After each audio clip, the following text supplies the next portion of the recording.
Hello, welcome to The Wandering Drew. I am Drew. On today's episode, I'd like to discuss a recent trip I took to a Appalachian Trail hike or workshop and a day hike that I took on the trail. Stay tuned.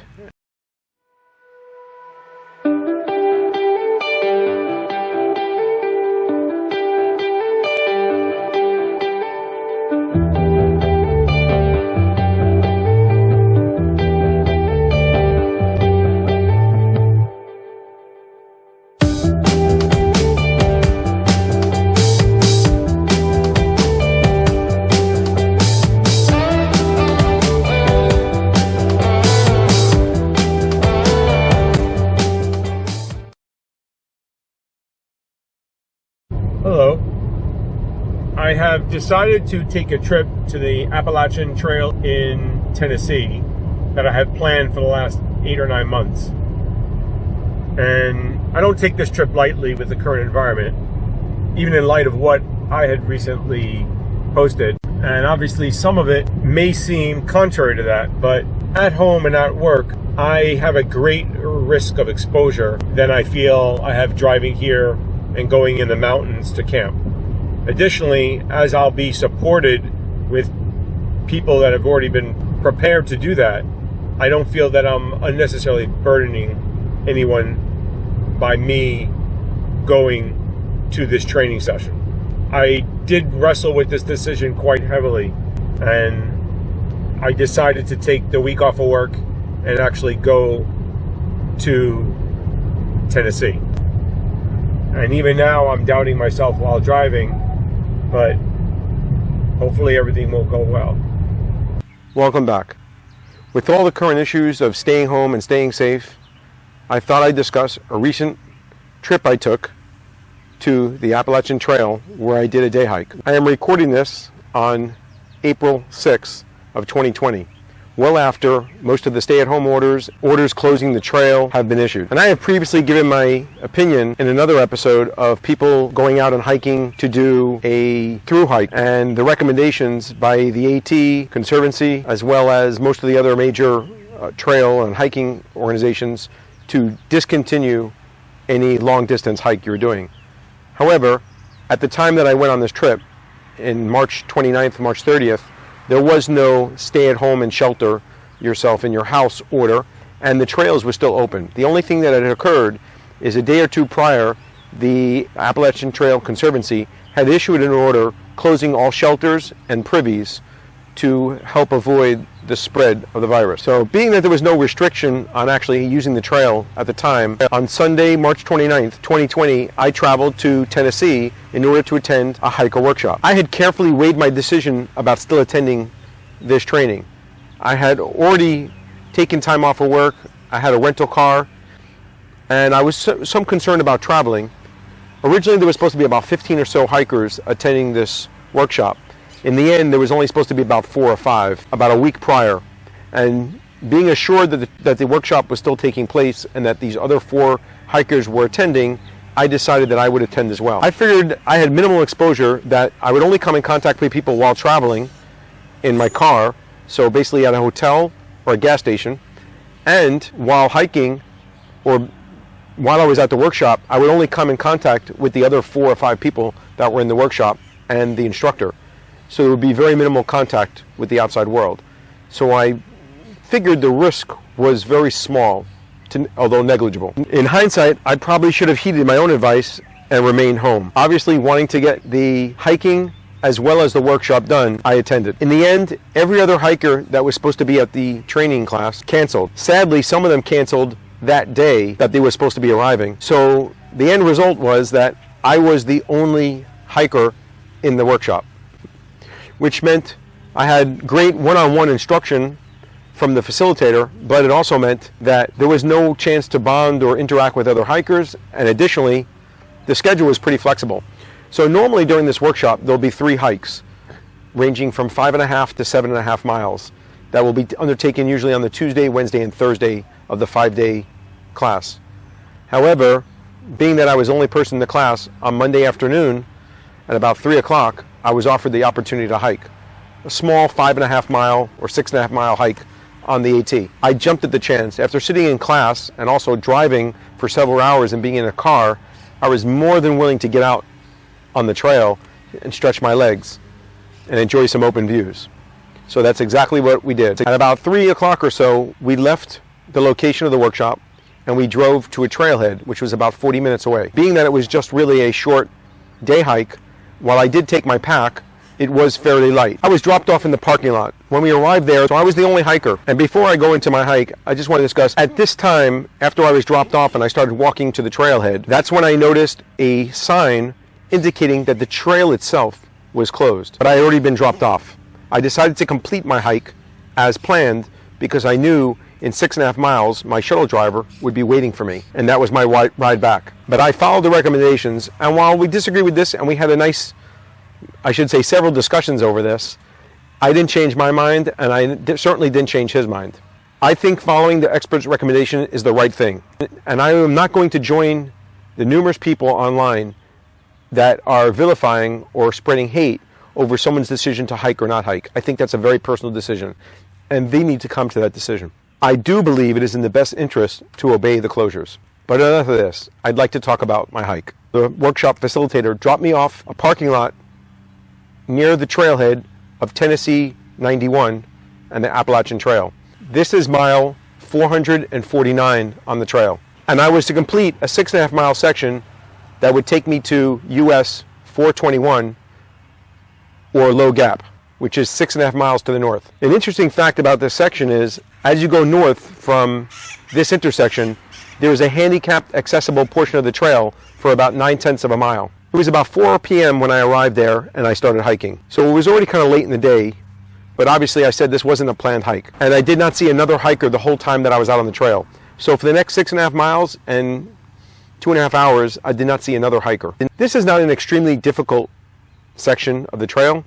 It has a rise to a summit and then a descent into Low Gap. It was a cool day. Temperatures were in the low 60s to high 50s. And immediately upon starting the trail, I came to a hiker gate, which is like an intelligence check for you to manipulate it properly. I was able, luckily, to pass the test and start my hike. Okay, I'm hiking the AT. I just got dropped off. Okay, it is 4 o'clock. Basically, I just started doing a 6.5 mile section of the AT. I started like a shakedown. Usually we do this on Tuesday, but being that I am the entire class, I'm the only person that showed up. So what was supposed to be 14 or 15 people has now turned into a class of 1. Definitely cooler than normal for me. So, but I'm hoping to warm up. So I took my jacket off. So I'm a little chilly right now. And I came immediately out onto large open areas like pastures. And you can see what I see on the trail.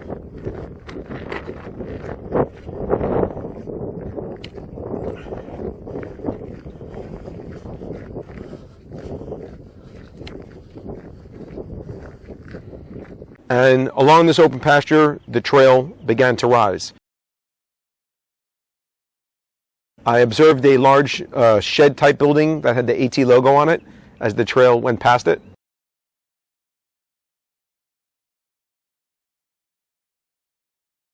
And you could see numerous views to the east,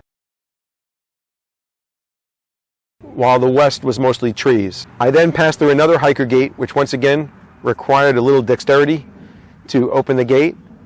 And then eventually I began heading into the woods.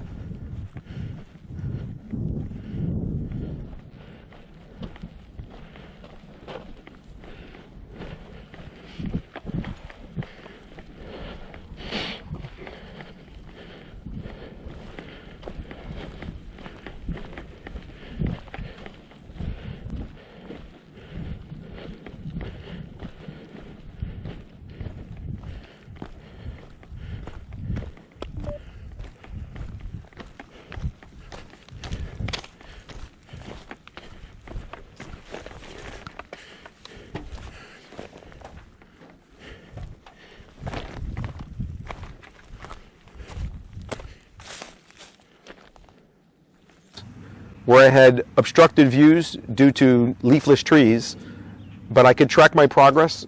On the west side of the trail, you could see there was a body of water, I should say a river or a lake, as I walked. And the trail seemed to curve around this a little bit. And I continued hiking, and the trail climbed even higher to a summit and then descended into a short valley where I came to the shelter. Hello. Here I am walking down now. Hopefully I've reached the top of something. I'm not sure where I'm at. I think I have to go down another one. It's 4:56. So I have been walking for almost an hour. I've done almost 3 miles. So I'm on pace to do 3 miles an hour, which is pretty good. I'm happy with that. And I have another basically 3.25 miles to go. Still doing a good pace. I'm doing approximately 3 miles an hour. Feet feel good. Everything else feels good. Equipment feels good. Backpack is really light. I think it's the lightest I've ever gone backpacking with, except for a day. Well, this is a day hike really, so. After about an hour of hiking and 3 miles on the trail, I came to the DoubleTree shelter at mile marker 452.1 on the trail. Looks like I'm coming to a shelter. Yeah, I'll keep recording for the shelter. See if there's anybody there. I haven't passed anyone else on the trail at all.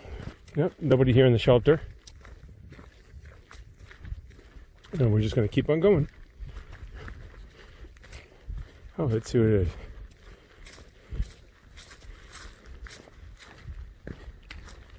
It is the Double Springs Shelter. Not much there. A little firing. I guess could probably 6, maybe 7 people.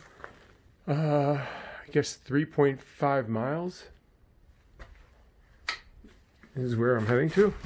And here's a little sign telling you about the shelter. 6 people. Tells you where water is. The next shelter is 8.2 miles. The next shelter south is Iron Mountain at 8 miles. Contained by the Tennessee Eastman Hiking Club. Thank you, Tennessee Eastman Hiking Club. I'm going to keep them going. That's the Blue Blaze. And this is the trail. I found the shelter was empty, which is in accordance with the ATC's recommendations from several days prior. I did check the journal. I stopped to sign it, and I noted that the last date that was in the book prior to my signing was 5 days earlier, or the 25th of March.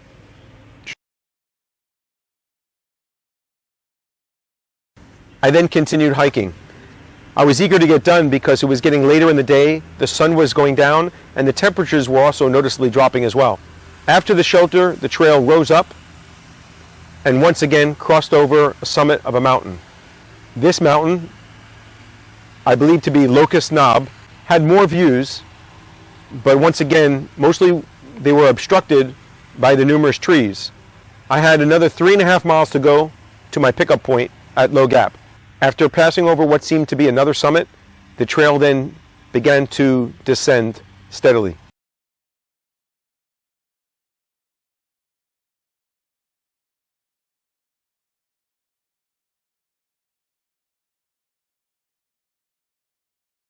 It didn't seem very long, but about another hour and 20 minutes later, I arrived at US 421, or Low Gap. This is located near Shady Valley, Tennessee. It also coincides with mile 455.6 on the trail. It certainly didn't seem like a long hike, and according to my Garmin, I did the 6.5 miles in 2 hours and 22 minutes with an average speed of 2.8 miles per hour. Not bad. I was pretty happy. I felt good. I felt like I could have probably walked another 10 miles. However, for the next 2 days, my feet actually were sore. Both my shins and the tops of my feet were sore, which shows the importance of conditioning and starting out slow if you've been off the trail for a while or have not hiked previously.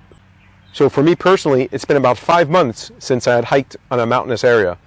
I did the Ocean to Lakes Trail about a month before, but that's relatively flat. The only good thing about it was I walked distance, but elevation changes are not there. So they're a little different on your feet and your legs. And I think that if I would have decided to hike further, I would have certainly paid for it for the next couple of days. I was glad I got the chance to do this hike. I did not complete any other hikes because I wanted to obey the closure orders despite the disagreement of the workshop facilitator. I could not help but think while I was hiking that if I had sacrificed or planned to do a through hike, how disappointed I would be in stopping my through hike or deciding not to even start it. My disappointment is so minimal compared to what their disappointment must be. But I was fortunate that I went to this workshop to get more information on completing an Appalachian Trail through hike, which is a very distant dream of mine and I have thought about for numerous years. Being that I wanted more information than hiking skill, because I feel I already do the hiking, I pretty much got what I wanted or what I needed out of this workshop. I think if I had come there to learn to hike or to do hiking, I would have been disappointed because of my inability to do that. So for me, the workshop was not a total failure, since my knowledge was not dependent on getting out on the trail. I hope very soon we will be through this and the trails will be open, and I hope that this hiking season, spring and summer, will not be a total loss. I thank you for watching this video, taking time out of your day to spend a little bit of time with me. If you like what I'm doing, please leave a comment below. Please give me a thumbs up or a like. And if you like what I'm doing and you feel you want more videos like this, please feel free to subscribe. Once again, I thank you for taking time out of your day to watch the video. Till we meet again.